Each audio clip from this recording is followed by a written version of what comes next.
We're excited to let you know about the way Murdoch is changing how you learn. From Semester 1, 2021, we're moving to a learning and teaching model that gives you greater flexibility to study in a way that suits you. We know maintaining a face-to-face connection in tutorials, workshops and labs is important to you, and these will continue to run on campus.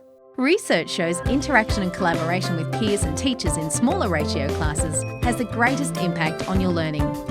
To give you greater choices on how you participate in lectures, we are introducing a range of new options to engage with your lecture content online. Depending on what you are studying, this may include mini lecture recordings, curated online content with online activities, or lecture content integrated into more active learning formats. And if you can't get to campus or choose not to, online class options will be available in most cases. It's all designed to allow you to access your education in a way that works for you. These changes have already been made in courses across nursing, education and business, and we will be continuing with this transition throughout 2021.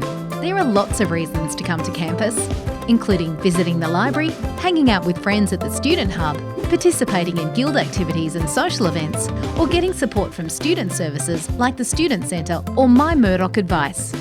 There are lots of options to enrol in face-to-face experiences. You will be participating in on-campus tutorials, workshops and labs. Remember, these changes only apply to lecture content. If you have any questions about how the changes may affect your course specifically, contact the My Murdoch Advice team.